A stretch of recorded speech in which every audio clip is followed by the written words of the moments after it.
Welcome to GTPL news. ముందుగా headlines చూద్దాం.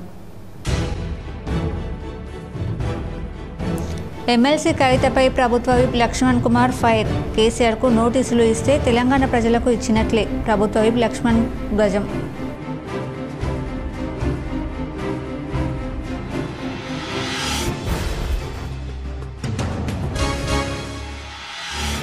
వేములవాడ రాజన్న ఆలయంలో 3 రోజుల్లో 18 కోడెలు మృత్యుఘోష. సర్వత్రా ఆందోళనకు గురి.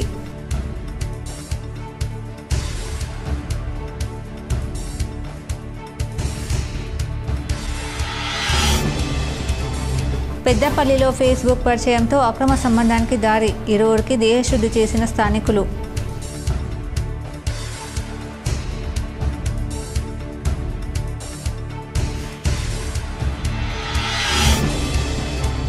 ఎంపీ ధరంపురి అరవింద్ కృషితో ఉమ్మడి కరీంనగర్ జిల్లాలో 2 నవోదయ విద్యాలయాలు మంజూరు. హర్షం వ్యక్తం చేసిన జిల్లా వాసులు.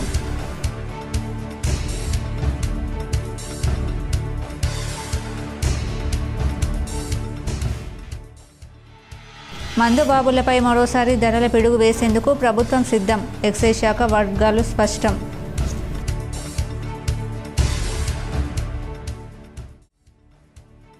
ఎంపీ ధరంపురి అరవింద్ కృషితో 6 నెలల క్రితం పార్లమెంట్ పరిధిలో 2 నవోదయ విద్యాలయాలు మంజూరయ్యాయి.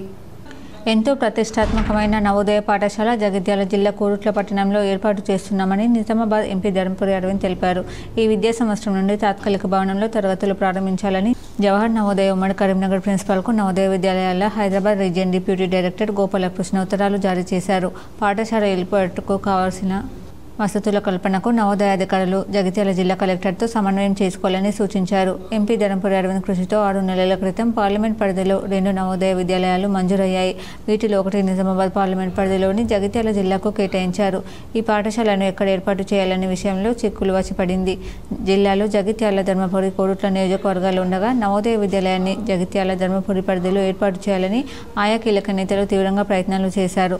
ఒక దశలో జిల్లా కేంద్రం లేదా పుణ్యక్షేత్రమైన ధర్మపురిలో ఏర్పాటు చేస్తారని ఊహాగానాలు వినిపించాయి. దాదాపు 6 నెలల పాటు ఈ విషయంలో తీవ్ర ఉత్కంఠ నెలకొంది. చివరికి కోరుట్లలో ఏర్పాటుకు ఆమోదం తెలపడంతో కీలక నేతలు పెట్టుకున్న ఆశలు నీరుగారిపోయాయి. గత శాసనసభ ఎన్నికల్లో ధర్మపురి అరవింద్ కోరుట్ల నుండి పోటీ చేసిన సమయంలో తన అమ్మమ్మ ఇంటికి వెళ్లి పాత జ్ఞాపకాలను మననం చేసుకుని చుట్టుపక్కల వాళ్ళందరినీ పలకరించి ఆప్యాయతను చూపారు. ఈ క్రమంలోనే జగిత్యాల ధర్మపురి ప్రాంతాలలోని కీలక నేతలు నవోదయ పాఠశాలను తమ నియోజకవర్గంలో ఏర్పాటు చేయాలని పట్టుదలకు వెళ్లిన ధర్మపురి అరవింద్ మాత్రం పుట్టిన గడ్డకు ప్రాధాన్యమిచ్చి కోరుట్ల పట్టణంలో నవోదయ పాఠశాల ఏర్పాటుకు గ్రీన్ సిగ్నల్ ఇవ్వడంతో స్థానికులు హర్షం వ్యక్తం చేస్తున్నారు. బీఆర్ఎస్తో అంటా కాగింది బీజేపీయేనని సూడా చైర్మన్ నరేందర్ రెడ్డి కేంద్ర మంత్రి బండి సంజయ్ విమర్శలపై ఫైర్ అయ్యారు. కేంద్ర హోంశాఖ సహాయ మంత్రి బండి సంజయ్ అర్ధరహితంగా ఉన్నాయని నూడా చైర్మన్ కోమటిరెడ్డి నరేందర్ రెడ్డి అన్నారు. కరీంనగర్లో విలేకరుల సమావేశంలో ఆయన మాట్లాడుతూ యుద్ధంపై వాస్తవాలను మాట్లాడిన ముఖ్యమంత్రి రేవంత్ రెడ్డిని దేశద్రోహి అన్నాడని ఇందిరాగాంధీని విమర్శించడాన్ని ఖండించారు. పాకిస్తాన్ అరాచకాలు చూసి బంగ్లాదేశ్ ప్రజలకు విముక్తి కల్పించిన ఘనత ఉక్కు మహిళ ఇందిరాగాంధీకే దక్కుతుందన్నారు. ఇప్పటిలాగా అమెరికా జోక్యం చేసుకుని యుద్ధం ఆపాలని చూస్తే ఇందిరాగాంధీ వినలేదని, ఇందిరాగాంధీ పోరాట పటిమను మెచ్చుకుని బీజేపీ వ్యవస్థాపకులు మాజీ ప్రధాని అటల్ బిహారీ వాజ్పేయి దుర్గామాతగా అభివర్ణించారని బండి సంజయ్ కుమార్కు చరిత్ర తెలియకపోతే తెలుసుకుని మాట్లాడాలని హితో పలికారు. 10 సంవత్సరాలు బీఆర్ఎస్తో అంటకాగి పార్లమెంటులో అన్ని బిల్లులకు బీఆర్ఎస్ ఎంపీల మద్దతు తీసుకుని బీఆర్ఎస్ అవినీతిలో భాగస్వాములై ఇప్పుడు బీఆర్ఎస్కు కాంగ్రెస్కు ముడిపెట్టడం విడ్డూరంగా ఉందని విమర్శించారు. 10 సంవత్సరాలు బీఆర్ఎస్ బీజేపీ కలిసి రాష్ట్రాన్ని అప్పుల పాలు చేసినప్పటికీ చిత్తశుద్ధితో 6 గ్యారెంటీలను అమలుపరుస్తున్నామన్నారు. మొన్న జరిగిన సంఘటనలకు సంబంధించి యుద్ధంకు సంబంధించి మీడియా మిత్రులు అడిగిన దానికి ఆనాటి ఇందిరాగాంధీ గారి యొక్క ప్రధానమంత్రిగా చేసినటువంటి యుద్ధానికి సంబంధించినటువంటి పోలిక ఏదైతుందో ఒక కేంద్ర హోంశాఖ సహాయ మంత్రిగా ఉండి అవగాహన రహితంగా మాట్లాడు. ఆనాడు బంగ్లాదేశ్ విముక్తి కోసం మన భారతదేశంలో ఒకప్పుడు అంతర్భాగమైనటువంటి బంగ్లాదేశ్ సంబంధించి పాకిస్తాన్ చేస్తున్నటువంటి దౌర్జన్యాల మీద, అరాచకాల మీద ఆనాడు వారి విముక్తి కల్పించడం కోసం ఇందిరాగాంధీ గారు విరోచితంగా వాళ్ళ యొక్క స్వేచ్ఛ స్వాతంత్రాల కోసం ఆనాడు అమెరికా అగ్రదేశం మరి జోక్యం చేసుకున్నప్పటికీ కూడా వారి ఇక్కడ కూడా యుద్ధాన్ని విరమించకుండా బంగ్లాదేశ్ విముక్తి కల్పించేంత వరకు ఇందిరాగాంధీ గారు ఆ రోజు పోరాటం చేశారు, యుద్ధం చేశారు. వీళ్ళకి ఎత్తేలే మధ్యలో. కాబట్టి ఆనాడు ఈ భారతీయ జనతా పార్టీ యొక్క వ్యవస్థాపకులు వాజ్పేయి గారే మరో దుర్గామాతగా ఇందిరాగాంధీ గారిని సంబోధించినటువంటి పరిస్థితి. మరి ఇవన్నీ చరిత్ర తెలవదా, లేకపోతే తెలవక మాట్లాడతారా, తెలుసుకొని మాట్లాడాలి. ఒక బాధ్యత పదవులు వ్యక్తి. ఇలా మోడీ గారి మీద వారు ప్రవర్తించినటువంటి తీరు, అమెరికా ప్రెసిడెంట్ చెప్పిన తర్వాత చెప్పేంత వరకు కూడా యుద్ధం విరమిస్తున్న సంగతి మరి తెలియనటువంటి పరిస్థితులలో మరి రేవంత్ రెడ్డి గారు మాట్లాడిన దాని మీద స్పష్టంగా నిన్ననే చెప్పారు, ఒక క్షిపణి కూలిపోయింది. దాని మీద వివరణ ఇవ్వకుండా ముఖ్యమంత్రి గారి మీద, ఇందిరాగాంధీ గారి మీద మాట్లాడినటువంటి బండి సంజయ్ కుమార్ మీరు ఒక బాధ్యత పదవులు ఉన్నప్పుడు చరిత్ర తెలుసుకోవాలని చెప్పి మాట్లాడతారు. ఏది పడితే అది ఎట్లా పడితే అట్లా మాట్లాడితే అది మీ పదవికి మంచిది కాదు. ఇందిరాగాంధీ గారి మీద మాట్లాడినప్పుడు చరిత్ర తెలుసుకోండి. వేములవాడ రాజన్న కోడెల మృతిపై బీఆర్ఎస్ పార్టీ ఆందోళన వ్యక్తం చేసింది. నిర్లక్ష్యంగా వ్యవహరించే వారిపై క్రిమినల్ చర్యలు తీసుకోవాలని డిమాండ్ చేశారు. వేములవాడ రాజన్న కోడెల మృతిపై బీఆర్ఎస్ ఆందోళన వ్యక్తం చేసింది. కోడెల మృతికి కారణమైన అధికారులపై క్రిమినల్ చర్యలు తీసుకోవాలని నియోజకవర్గ BRS incharge Chalmada Lakshmi Narasimharao demand చేశారు. వేములవాడలో విలేకరుల సమావేశంలో మాట్లాడిన లక్ష్మీ నరసింహరావు ఆలయ గోశాల నిర్వహణలో పూర్తిగా నిర్లక్ష్యం వహించడం వల్లే కోడెలు మృతి చెందాయని తెలిపారు. అందుకు కారణమైన అధికారులపై క్రిమినల్ చర్యలు తీసుకోవాలన్నారు. దేశంలో ఎక్కడ చీమ చిటుకుమన్నా మాట్లాడే స్థానిక శాసనసభ్యుడు ఆది శ్రీనివాస్ కోడెల మృత్యువాత పడుతున్నా ఎందుకు మాట్లాడలేదని ప్రశ్నించారు. గత 6 మాసాల క్రితం మంత్రి కొండ సురేఖ ఇచ్చిన సిఫార్సు లేఖతో ఒక్కరికి 60 కోడెలు ఇవ్వడం ద్వారా పంపిణీ ఆగిపోయిందన్నారు. 6 మాసాలుగా కోడెల పంపిణీ ప్రక్రియ నిలిచిపోగా దీంతో తిప్పాపూర్ గోశాలలో కేవలం 400 కోడెలు మాత్రమే ఉంచే స్థలంలో 1200కు పైగా కోడెలను ఉంచడం వల్ల అనారోగ్యం బారిన పడి సరైన ఆహారం అందక చనిపోతున్నాయన్నారు. ఈ విషయాన్ని సాక్షాత్తు పశు వైద్యాధికారులు నిర్ధారించడం దురదృష్టకరమన్నారు. స్వామివారికి అత్యంత ప్రీతిపాత్రమైన కోడి మొక్కు ద్వారా సాలిన 100 కోట్ల ఆదాయం వస్తుండగా కనీసం వాటికి ఆహారం పెట్టలేదని దుస్థితిలో రాజన్న ఆలయ అధికారులు ఈ ప్రభుత్వం ఉండడం దురదృష్టకరమన్నారు. రాజన్న గోశాలలో ఎంతమంది సిబ్బంది పనిచేస్తున్నారో, ఏమైనా వైద్య సదుపాయాలు కల్పించి మందులు కొనుగోలు చేశారా, మీ దగ్గర ఏమైనా ఆధారాలు ఉన్నాయని ప్రశ్నించారు. చనిపోయిన తర్వాత మాత్రమే అధికారులు హడావిడి చేస్తూ పంపిణీకి సిద్ధమవుతున్నట్లు కలెక్టర్ ప్రకటన చేస్తున్నారని తెలిపారు. గతంలో జరిగిన అవకతవకలను దృష్టిలో పెట్టుకుని తప్పనిసరిగా పకడ్బందీగా పంపిణీ జరగాలని సూచించారు. ఒకసారి ఆలోచించండి, ఇది ఇంతకుముందు కూడా రైతులకు పనికొచ్చే విధంగా అనుగుణంగా కోడలు ఇచ్చి దానికి జియో ట్యాగింగ్ చేసి 6 నెలల ముందు మీ అందరూ కూడా తెలుసు నివరంగా కొండ సురేఖ గారు మరి వారి ప్రాంతంలో ఉన్న మరి కబేరాలకు అమ్మిన దాఖలాలు మీ అందరూ కూడా తెలుసు. దానిపై పోలీసు దాని గురించి ఇప్పటివరకు ఎక్కడ చర్చ లేదు, ఎక్కడ లేదు.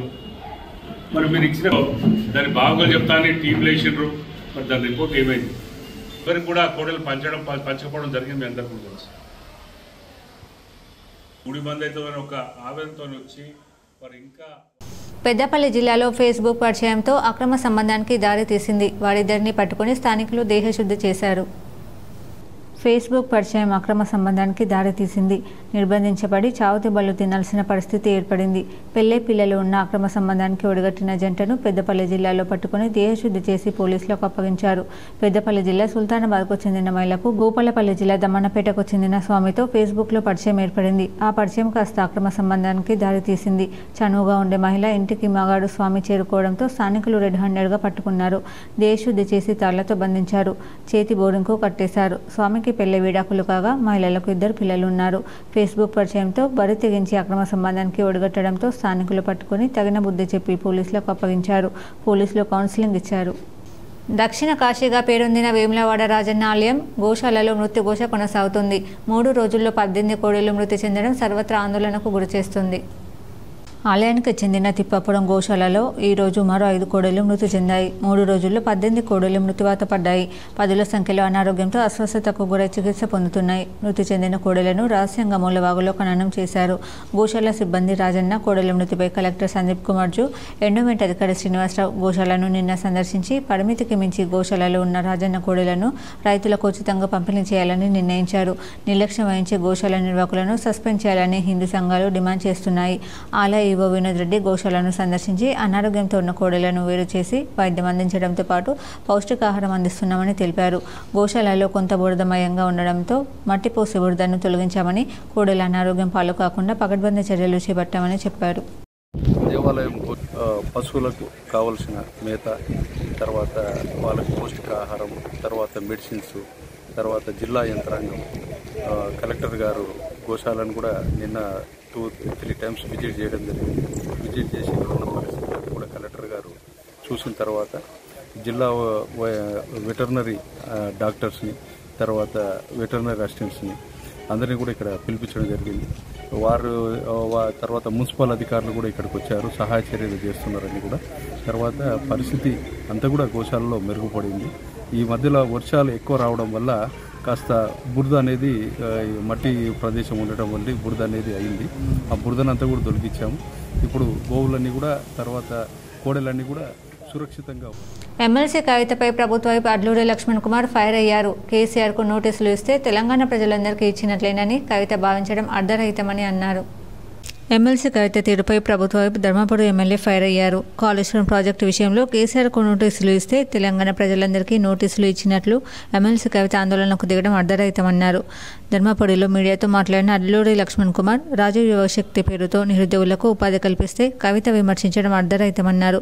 రాజీవ్ గాంధీ పేరు ఉచ్చరించే అర్హత లిక్కర్ రాణి కవితకు లేదన్నారు. దేశం కోసం ప్రాణాలు అర్పించిన కుటుంబం ఇందిరమ్మ కుటుంబం అని, సోనియా గాంధీ ఇచ్చిన తెలంగాణ వల్లే కేసీఆర్ సీఎం, కేటీఆర్ మంత్రి, కవిత ఎమ్మెల్సీ అయ్యారనే విషయం మర్చిపోవద్దన్నారు. అధికారంలో ఉండే ఆస్తులు సంపాదించారే తప్ప ప్రజలకు ఒరగబెట్టింది ఏమీ లేదని విమర్శించారు. జాగృతికి ముందు, ఆ తర్వాత కవిత ఆస్తులు ఎంతో ప్రజలు గమనిస్తున్నారని తెలిపారు. కవిత లిక్కర్ సమస్య పరిష్కరించుకుని నిజాయితీగా బయటకు రావాలని డిమాండ్ చేశారు. కాళేశ్వరంలో మీ నాన్నకు నోటీసులు ఇస్తే తెలంగాణ ప్రజలందరికీ నోటీసులు ఇచ్చినట్లా అని ప్రశ్నించారు. రాత్రికి రాత్రే జాగృతి కార్యాలయానికి ఎందుకు పూజలు చేశామని ప్రశ్నించారు. జూన్ 2న తెలంగాణ ఆవిర్భావ దినోత్సవ వేడుకల్లో రాజీవ్ యువశక్తి రేషన్ కార్డులు, ఇందిరమ్మ ప్రొసీడింగ్స్ పంపిణీ చేస్తామని తెలిపారు. అక్కడ ఉన్నటువంటి తీవ్ర ఉగ్రవాదులతో చనిపోవడం జరిగింది. చనిపోయిన తర్వాత సోనియమ్మ తల్లికి భారతదేశంలో ప్రధానమంత్రి పదవి అవకాశం వచ్చి ప్రధానమంత్రి అవకాశం చేయమన్నా కూడా చేయకుండా, రాహుల్ గాంధీ కూడా ప్రధానమంత్రి అవకాశం వచ్చినా చేయకుండా ఈ దేశం కోసం ప్రాణాలు అర్పించే కుటుంబము ఇందిరమ్మ తల్లి, రాజీవ్ గాంధీ, ఈరోజు సోనియమ్మ తల్లి, తెలంగాణ తల్లి రాహుల్ గాంధీ. ఆటి కుటుంబం గురించి మాట్లాడే స్థాయి మనవుది. నువ్వు లిక్కర్ రాని నువ్వు మాట్లాడేటట్ల తల్లి మాట్లాడుతూ విలువల కలుగుతూ మాట్లాడాలి. రాజీవ్ గాంధీ గురించి మాట్లాడే స్థాయి నీది కాదమ్మా. రాజీవ్ గాంధీ పేరు తీసే ఉచ్చారణ కూడా ఇది కానే కాదు. ఆ రాజీవ్ గాంధీ ఏదైతే ఉందో సోనియమ్మ తల్లి తెలంగాణ ఇచ్చింది కాబట్టి నీ తండ్రి ముఖ్యమంత్రి అయ్యాడు, నువ్వు ఎంపీ అయినావు, నువ్వు ఎమ్మెల్సీ అయినావు. ఇలా జాగృతి అని పెట్టినావు. జాగృతి ముందు నీ ఆస్తులు ఎంత, జాగృతి తర్వాత నీ ఆస్తులు ఎంత తీయమంటావు బయటికి. ఇక అది పోతే పెద్దగా ఉంటుంది. నువ్వు మాట్లాడకు చెల్లె, దయచేసి అంత దూరం మాట్లాడకు. ఫస్ట్ ఆ లిక్కర్కి సంబంధించిన సమస్య పరిష్కారం చేసుకో. అలా నిర్దోషి అని బయటికి రా. బయటకు వచ్చినాక అప్పుడు మాట్లాడతావు. నీకు ఏది పడితే ఏది నీకు నాలుక ఉన్నది కానీ చెప్పి ఏది పడుతుంది నేను కూడా మాట్లాడలేనా. మా సోదరిమణి, ఉద్యమకారులు కూతురు, మేము గౌరవిస్తాం మా సోదరిమణి కాబట్టి. కానీ ఆ మాట రాజీవ్ గాంధీ పేరుగా మాట్లాడాల్సినంత అవసరం లేదు. అదే పేదవాళ్ళకు సంబంధించినటువంటి ఏదైనా 5 లక్షల లోను మొత్తం తెలంగాణ రాష్ట్ర 10 సంవత్సరాల రాజ్యం వెళ్ళినప్పుడు నువ్వు ఇచ్చి, నువ్వు జయశంకర్ గారి పేరు పెట్టుకున్నా, లేకపోతే ఇంకా కేసీఆర్ పేరు పెట్టుకున్నా మేము కాదన్నావా. హైకోర్టు న్యాయమూర్తి జస్టిస్ సృజనకు నిజామాబాద్ బార్ అసోసియేషన్ బృందం ఘన స్వాగతం పలికారు. ఆమె పలు ఆలయంలో మొక్కులు తీర్చుకుని పూజలు చేశారు. నిజామాబాద్ నగరంలోని ప్రభుత్వ అతిథి గృహానికి చేరుకున్న తెలంగాణ రాష్ట్ర హైకోర్టు న్యాయమూర్తి జస్టిస్ సృజనకు నిజామాబాద్ బార్ అసోసియేషన్ అధ్యక్షుడు మామిల సాయిరెడ్డి, ప్రధాన కార్యదర్శి మాణిక్ రాజు ఆధ్వర్యంలోని ప్రతినిధి బృందం పుష్పగుచ్చాలు అందజేసి ఘన స్వాగతం పలికారు. జస్టిస్ సృజన తన కుటుంబ సభ్యులతో కలిసి వ్యక్తిగత పర్యటనలో భాగంగా జిల్లా కేంద్రానికి చేరుకున్నారు. నిజామాబాద్ జిల్లా జడ్జిగా విధులు నిర్వహించిన కాలపు స్మృతులను ఆమె యాది చేసుకున్నారు. బార్ అండ్ బెంచ్ మధ్య చక్కని సమన్వయం ఉండి దీర్ఘకాలిక న్యాయ విధానాలను పరిష్కరించుకున్న తీరును ఆమె గుర్తు చేశారు. బార్ అధ్యక్షుడు సాయిరెడ్డి ఈ సందర్భంగా మాట్లాడుతూ జస్టిస్ సృజన నిజామాబాద్ జిల్లా జడ్జిగా పనిచేసిన కాలంలో జిల్లా జ్యుడిషియరీ సాధక బాధకాలు తెలుసని, ఉన్నత న్యాయస్థానంలో ఉన్నారు కనుక జిల్లా న్యాయ వ్యవస్థకు వెన్నుదన్నుగా నిలవాలని కోరారు. న్యాయవాదుల ప్రతినిధుల బృందంలో public prosecutor P Rajeshwar Reddy, senior న్యాయవాదులు, బార్ కార్యవర్గ సభ్యులు ఆకుల రమేష్, టక్కర్ హనుమంతరెడ్డి, నీలకంఠరావు, కడుగు గంగాధర్, పిట్లం శ్రీనివాస్, విభాస్కర్, జి వెంకటేశ్వర్, మాజీ పీపీ మధుసూదన్ రావు, ఆశనారాయణ, శ్రీనివాస్ గౌడ్, శ్రీమాన్ తదితరులు ఉన్నారు. అనంతరం జస్టిస్ సృజన శంకర్ దంపతులు వారి కుమారులతో కలిసి నిజామాబాద్ నగరంలోని చారిత్రాత్మక నీలకంఠేశ్వరాలయం, సుభాష్ నగర్ రామాలయం, సారంగపూర్ శ్రీ హనుమాన్ ఆలయంలో సాంప్రదాయబద్ధంగా పూజలు నిర్వహించి మొక్కులు చెల్లించుకున్నారు. నిజామాబాద్ జిల్లా జడ్జిగా విధులు నిర్వహించిన సమయంలో మొక్కుకున్న మొక్కులు తీర్చుకున్నట్లు జస్టిస్ సృజన తెలిపారు. ఆదివారం ఉదయం ఆమె బాసర సరస్వతి అమ్మవారిని దర్శించుకొని హైదరాబాద్ బయలుదేరుతారు.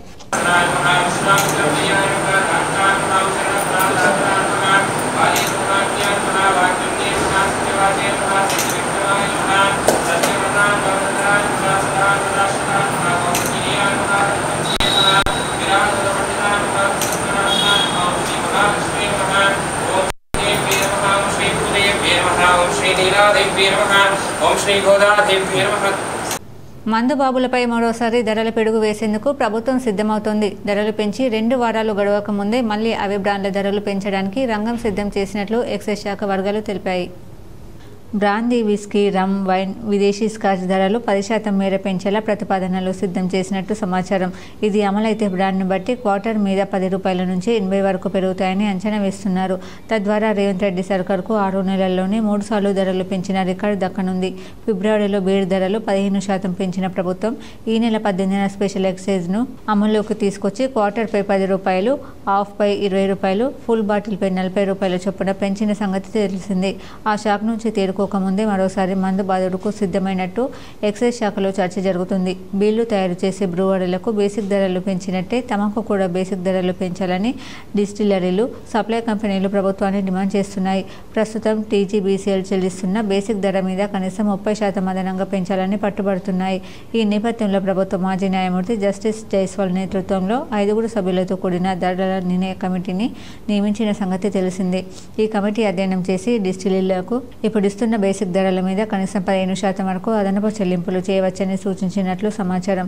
ప్రభుత్వం ఈ నెల 18న చీప్ లిక్కర్ బ్రాండ్ మిగిలిన అన్ని కేటగిరీల మద్యం మీద 7.7% నుంచి 9.9% ప్రత్యేక ఎక్సైజ్ సెస్ విధించిన సంగతి తెలిసిందే. ఈ సెస్తో రాష్ట్ర ఖజానాకు ఏడాదికి 2,500 కోట్ల మేర ఆదాయం సమకూరుతుందని అంచనా వేశారు. దీంతో జైస్వాల్ కమిటీ సూచనల ప్రకారం డిస్టిలరీలకు బేసిక్ ధర పెంచి చెల్లిస్తారని అంతా భావించారు. కానీ రాష్ట్ర ప్రభుత్వం ఇందుకు అంగీకరించలేదు. సంక్షేమ పథకాలు విజయవంతంగా అమలు చేయాలంటే ప్రభుత్వానికి అదనపు ఆదాయం అవసరమని, దానికోసం మాత్రమే ప్రత్యేక ఎక్సైజ్ను అమల్లోకి తెచ్చామని ప్రభుత్వం తెగేసి చెప్పినట్లు విశ్వసనీయ వర్గాలు తెలిపాయి. ఆపరేషన్ సింధూర్తో ప్రపంచ దేశాలకు భారత్ సత్తా తెలిసిందని ఎంపీ బీజేపీ బీసీ మోర్చా జాతీయ అధ్యక్షుడు లక్ష్మణ్ అన్నారు. ఈరోజు జిల్లా కేంద్రంలోని పార్టీ కార్యాలయంలో విలేకరుల సమావేశం నిర్వహించారు. ఈ సందర్భంగా ఎంపీ మాట్లాడుతూ కాంగ్రెస్ నాయకులు పాకిస్తాన్కు వత్తాసు పలికేలా మాట్లాడుతున్నారని ఆరోపించారు. అనేక యుద్ధ పరికరాల కోసం ప్రపంచ దేశాలు భారత్కు క్యూ కడుతున్నాయన్నారు. కాంగ్రెస్ నాయకుడు జయరాం రమేష్ ఎంపీలను ఉగ్రవాదులతో పోల్చడం సిగ్గుచేటన్నారు. కాంగ్రెస్ నాయకులు కులగణనపై కావాలని రాజకీయం చేస్తున్నారని వాపోయారు. రాహుల్ గాంధీ బీసీల పొట్టకొట్టాలని చూస్తున్నాడని అన్నారు. జనగణన సెంట్రల్ పరిధిలోని కాంగ్రెస్ అధికారంలో ఉన్నప్పుడు ఎందుకు చేయలేదని ప్రశ్నించారు. తమ నాయకుడు రాజ్నాథ్ సింగ్ 2021లోనే జనగణన చేస్తామని చెప్పినట్లు గుర్తు చేశారు. ప్రస్తుతం జనగణనతో పాటు కులగణన కూడా చేపడతామన్నారు. సమావేశంలో పార్టీ జిల్లా అధ్యక్షుడు దినేష్ కులచారి, జాతీయ పసుపు బోర్డు చైర్మన్ పల్లె గంగారెడ్డి, పోతన్క లక్ష్మీనారాయణ, స్వామి యాదవ్, శ్రాంతి రెడ్డి తదితరులు పాల్గొన్నారు.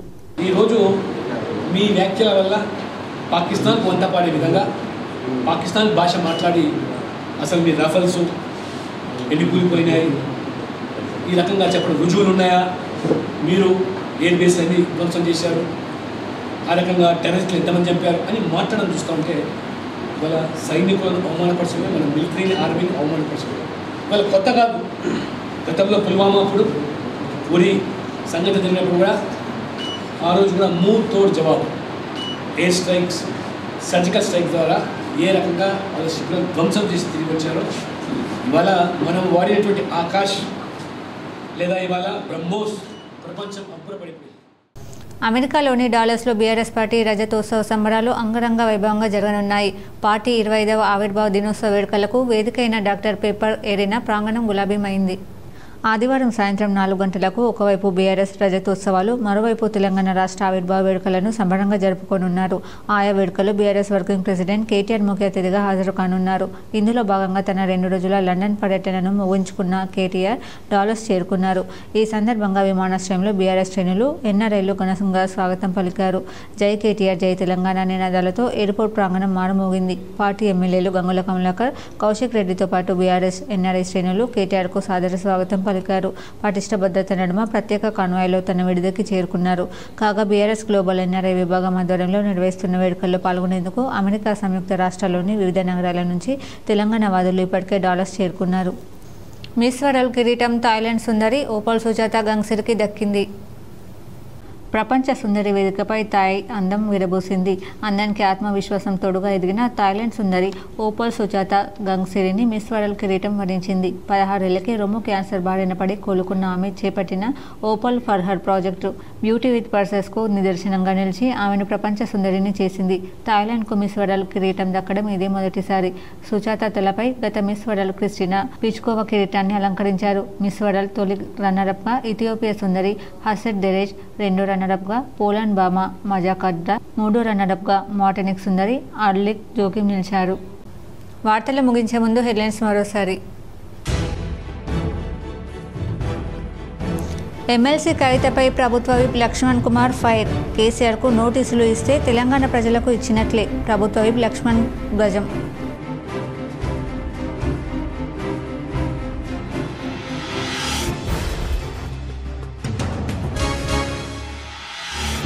వేములవాడ రాజన్న ఆలయంలో 3 రోజుల్లో 18 కోడెలు మృత్యుఘోష, సర్వత్రా ఆందోళనకు గురి.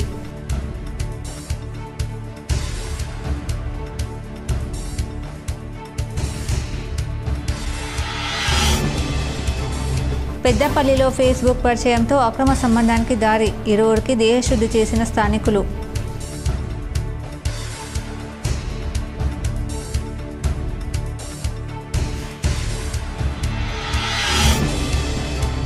ఎంపీ ధరంపురి అరవింద్ కృషితో ఉమ్మడి కరీంనగర్ జిల్లాలో 2 నవోదయ విద్యాలయాలు మంజూరు, హర్షం వ్యక్తం చేసిన జిల్లా వాసులు.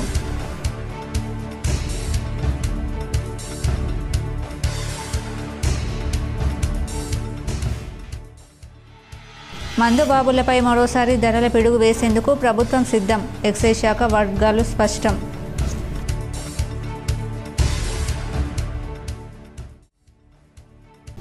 ఈ వార్తలు ఇంతటితో సమాప్తం. తిరిగి ప్రసారమయ్యే వార్తల్లో మళ్ళీ కలుద్దాం. అంతవరకు చూస్తూనే ఉండండి మీ జీటీపీఎల్ న్యూస్.